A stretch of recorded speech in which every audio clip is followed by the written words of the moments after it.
Welcome to ShelterTails. We're glad to be able to join you during this time. I'm going to tell you today, this is my last show and maybe one of my most important. After 7 years, I think we've covered every shelter in the area, and I think that we've been doing good with animals since the pandemic. There are some blips. A lot of animals were saved during the pandemic. And you can tell when you go in the grocery stores and the mass markets, for some reason you can't find cat food that you want. The dog food seems to be available more. But cat food, I search and then I call friends who have cats. But I wanted to introduce you today to Liz Damico, a clinical social worker from the town of Suffield. Her office is in West Suffield. And we're going to talk today, appropriately, since it's the last show, about the geriatric population and animals. Liz sees a lot of this. This is who she deals with a lot. So Liz, welcome. Thank you. And this is my last show of Thank you. ShelterTails. Oh, I'm so honored to be part of it on your last day. Thank you for coming. So today I'd like to talk about A, the effect of animals on geriatrics, and B, how to protect. I think with people, we always say don't get kittens. A, they're very spicy and you might fall on your walker or your gate. And get an animal that really would appreciate being saved, whether it's a cat or dog. At a certain age in a shelter, they're overlooked. And so maybe look for the little older animal who won't outlive you possibly, hopefully. But if they do, we have to have a plan in place. So you want to talk about that and the effect of animals on the geriatric population, what you found in your research and your studies. Sure. So maybe it makes sense to talk a little bit about sort of seniors in our society today, and I think that plays into this. And sadly, ageism is actually the biggest form of discrimination in our society. I didn't know that. Yeah, it's because so much of it is socially acceptable. You think about jokes about seniors, and there's a million of them. We don't have to sort of go there, but we who are getting into this older population are sort of open season, and we certainly know that there's job discrimination and other kinds of things. That. Yeah, absolutely. But I think if we go back a generation or two in this country, there was much more respect for seniors. We often had multiple generations, often 3 living in the same household. That was typical. You had an extended family. And the senior, the grandparent, the great-grandparent was the wisdom, was the person you respected and took care of and whatever. And we've shifted. Our society has shifted where we live much more isolated. People tend to live alone more. And with that, our seniors are struggling. Here, Britain, some of the other Northern European countries.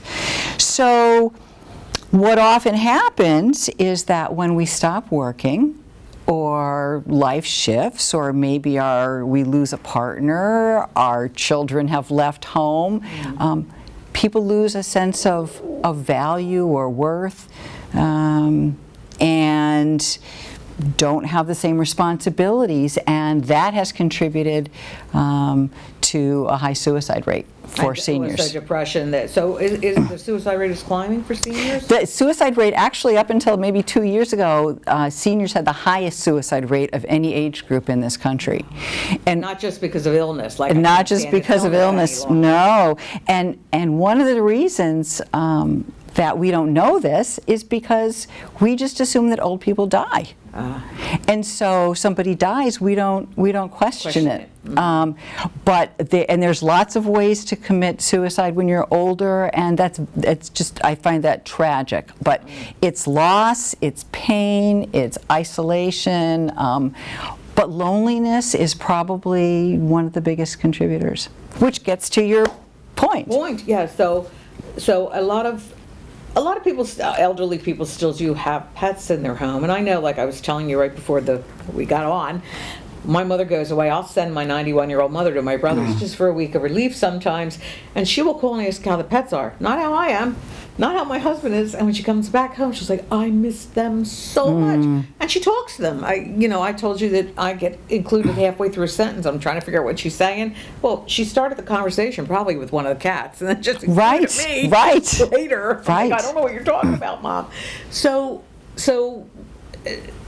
What would you suggest if a person is, and they're capable of maybe walking a dog, they have to be capable of some. Cats are easier, dogs have to be walked, of course. You would suggest, like I just said, maybe an older pet to keep them company. But once they get that older pet, and now they have to move along. Well, let's talk first about the effects of having a pet. Sure. On their health. Let's first talk about that before we talk about them moving along and not being able to take care. Absolutely. So one of the things we know is that pets, for many of this, I grew up with pets. My husband and I have rescued animals for about 37 years, I guess. And we typically have 3 to 5 dogs. We've had as many as 11 cats. You're the crazy cat lady. Yes, not me. I guess I am. Right. From different means. But pets are critical to many people's well-being. Now, not everybody's a pet person, but most people have relationships with pets. It's a relationship. They're a family member for most of us. And one of the things that we know is they decrease loneliness. And we're talking, so decrease loneliness for everybody, but let's talk about seniors. Decrease depression. They often decrease blood pressure. We know that it decreases stress because it's company, it's someone who's calming. We know that having an animal gives people a responsibility. It's something you have to do. You got to get. It's something you've got to do. On the way here, I was just noticing an elderly gentleman who I would have guessed was probably in his 80s or 90s, and he was out walking his dog, and that's exactly it. And that's the exercise. That's the exercise, right? You don't have to get up for you, but you've got to get up for that animal. And one of the things, dogs, horses, cats a little bit less so, but you are more the cat person than I. They help us set a schedule. We have a routine. And having a routine, again, gives order in our world. The other thing, because I do a lot of work with dementia and assessing people for dementia, is that if we're the only one in the household, or maybe us and a partner, everything is the same all the time. When you have an animal, things are not the same. So they are stimulating the brain. They're helping build new pathways. That's an argument against, or that's a fight against the potential dementia. It doesn't cure it, it doesn't totally prevent it. It certainly helps. And by the way, cats do have time, because I get cat breath in my face at 6:30 in the morning, because it's time to get up and feed me. Not one, but 2 of them, kitty breath. Yes, okay. Yeah, they do. They're little alarm clocks. Yeah, we know that it increases our endorphins, our dopamine, our serotonin, all those good neurotransmitters that make us feel better, and that's why depression. But it's huge. They do so much for us, and then we also have to think about what we need to do for them. Now, I've been in nursing homes, Bickford for one, up the street, and they have a rabbit, they have birds, they have 2 cats, one who I adored, and then he glommed onto somebody else. I was on their board, and he used to sit with me, and then all of a sudden, I think his name was Edward. Edward decided he loved somebody else and wouldn't come around.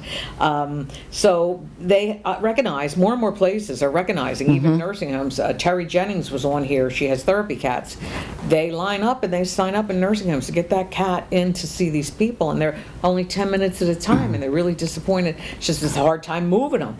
But it's just been found to be essential. You wouldn't see a nursing home setting before, having animals like this. Right. But now you go in, it's like a zoo. I was up at a nursing home in Massachusetts, and it's the funniest story, because they do start thinking like people. Basset Hound was their therapy animal up there. Okay. And that Basset Hound came into the area where I was having a meeting. I was waiting to set up, and the Basset Hound came in, and I petted her, and all of a sudden I heard over the loudspeaker, "Penelope, come to the front office. Penelope, come to the front office." And the dog turned around and bolted. Later to find her name was Penelope. And oh my goodness! They needed her. It's like, goodbye. That's great. Penelope, come to the front office. Somebody needed her. So Penelope just said goodbye and bolted. So there is an attachment that goes both ways. Like so you said, it gives you something to do. So that's going to skate us into, now you can't do it any longer. So how do you preserve the relation? They grieve. I've seen it. You know, I worked in shelters. I've seen cats come in who have no idea where they're there because they've been in a home for 13 years. I've seen dogs sit and point their head in a corner and not look because they were placed there. Sometimes just because I'm done with them, you know, which I really object. And this is what we're trying to stop.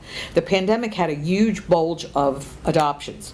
We're hoping that all those people, when they go back to work, keep those animals. And, you know, we press that. We press that when we're putting animals up for adoption at any of the local shelters, Enfields, Connecticut, Cat Connection, or bring them back here. If you're going to do that, you bring them back here, you don't put them in a kill shelter. But so now we know that they're attached to us. I mean, I have a cat that has to, this is going to sound ridiculous, and you're going to think I'm mental. Every morning I have my coffee. He's the baby I adopted. He gets on my lap. I have to rock him and sing "You Are My Sunshine," kiss him 3 times with the head, and he's okay. He purrs, he goes away. But I have to do that. Right. That's for him, not for me. Right. I could do my coffee by myself. You know what I mean? He is, I'm his mother. So now, it's inevitable if somebody's sick or put in a nursing home or they're dead. I mean, my father's cats, he had, one thing he said that was unusual, and he was older, he adopted 2 kittens, and he said, I forgot how much I loved animals. Now, he had a heart attack and was in the hospital, and I had to take him off of life support, but before I did, something told me to put my hands on his head. And when we did that, I went home and put my hand up to his cat, and because the cat didn't see him for 2 days. They are us, you know. They are us. So how do you protect their grief? You can't help it if you die.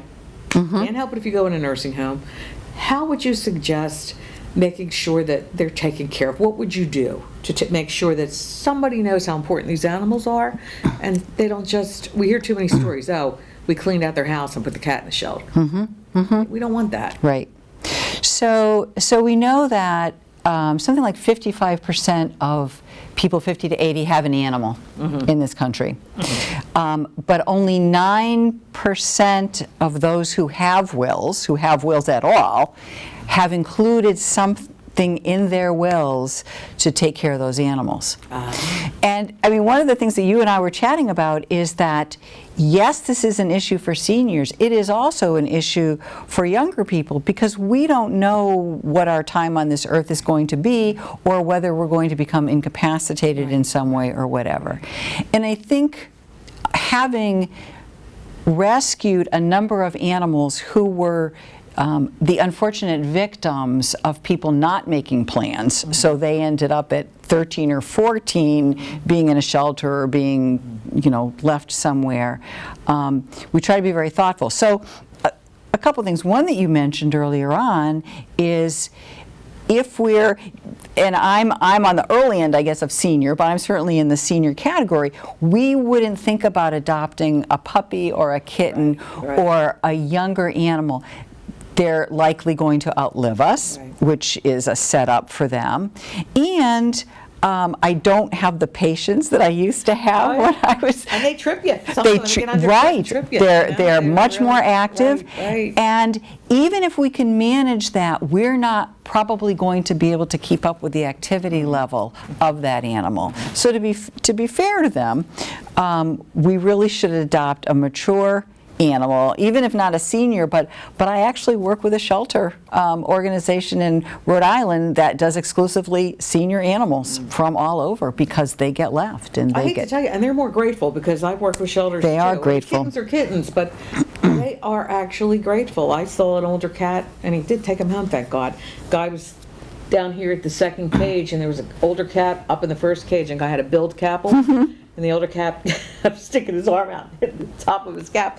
And he said, what does he want? I said, he wants you to take him home. Yeah. He's like your age, you know what I mean? And he did. The cat adopted himself out, you know? Yeah. But you're right. They're more grateful too. I mean, people think that's ridiculous to say, but I've seen it. I've seen it. They are just, and when they become settled, they are happy and just, oh my goodness, yes, They're not in that shelter anymore. Yes. So would you say this is, maybe lawyers should be more aware of asking the questions when people do go to them for wills? Do you have a pet? Yes, absolutely. So you can set up a trust. If you've got, the funds to do it. Not everybody does, but you can set up a trust. You can set up a certain amount of money in your will with your attorney. Ideally, if you have a person who would be great to take those animals, or at least will be responsible for being sure they have a good home, with some money attached to take care of them. The thing is, as we all know, that probating a will takes a period of time.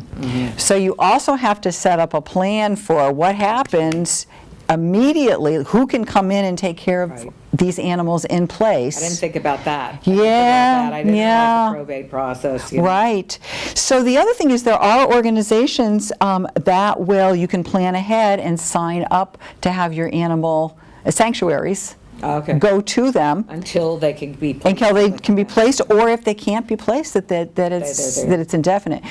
Ideally, you'd like the animals to go with somebody a friend or a family member. Yep. Yeah, I have a friend who just set up for her one animal. She's $20,000 in my will to anybody who takes this animal. And that's the way to do it. She's got the money, but even if you don't, like I asked, my brother came up to visit a couple weeks ago.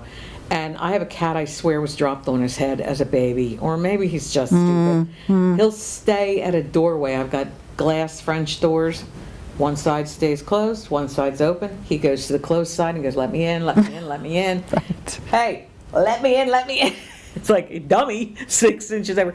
My brother wants that one. Oh, God, he wants dummy. Yeah. It's like, good, got somebody to take him. Right. But yeah, you do that. You also mentioned something that I was totally unaware of, and as a social worker, you have to go into court a lot to advocate for elders or for somebody that's mentally I don't want to say deficient. But has emotional issues or mental health issues or whatever. But you just told me that you have to do it for animals too. Sure. I think the challenge is, and again, we're back to, I'm not sure that we support our seniors in the way that we always should. That there are times where seniors have not gotten a plan in place and they're getting more ill or they're getting more fragile and they're not as able to take care of an animal. And there may be, somebody who's concerned about it, and sometimes legal authorities get involved. And I think the goal is, taking animals away is the last thing we want to do, and sometimes it's important and sometimes it's necessary. But we want to find all the resources that we can, neighbors, community groups, church groups, whatever, to help that person continue to care for that animal in the way that they can. I was talking to my husband, who's also a clinical social worker. He does the same kind of work in Massachusetts, and he knew some folks who were they were next door in senior housing, and they would share the care of an animal. So when one went to the hospital, the other was available to take care of that animal. And but that's again making community. Right. You have to make community in these isolated people. And the thing is, again, your point was, they do so much for the health of the person to have to come in and take an animal away just because the person got old or ill or not equipped. One would hope that some family member would step in. But, it's important to lawyers, too. I know. The lawyers are important. I just never thought about that. That was a duh. I mean, we're the first state that made animal abuse a felony. Yes. So can we be the first state that says, hey, lawyers, ask this important question? Just like pediatricians have to ask certain questions, lawyers can do it, Heck, my mother has dementia, and you've met my mother, and she doesn't laugh often because of dementia. And the other day I got angry with a cat, the one that has to be rocked. He got on my counter for the 55th time. There's something in my tea bag canister that draws him. I don't know whether it's herbal or something, might smell like catnip to him. He keeps going, and I get him off the counter, get him off the counter. So finally I said, oh, I'm going to smack your little hiney, which I don't. I picked him up with one arm, and my mother was next to me, and as I'm leaving the room, he's grabbing the wall, so he doesn't have to go with me. Oh, she took a fit of laughter. You know, they're fighting. That's great. Like, no, like one of these, no, I'm not going. So they are good. So your suggestion would be to the elderly, and there's a lot of us out here in my age group. I'm older than she is. Just a little. If you're hearing this, call your lawyer if you can, and if you have one, or even handwrite a will and have somebody co-sign it if you don't have an attorney to take care of your animals. So think about, you'll grieve for them a lot. They're going to grieve for you just as much. So try to do something that protects them before the state has to come in, or before they end up in a shelter. That or a shelter. So that's it. So your suggestion would be either find a family member, find a friend, find a co-liver in your area. And as a last-ditch effort, maybe a sanctuary if you have to. Sure, I mean, you don't sure. want to, yeah.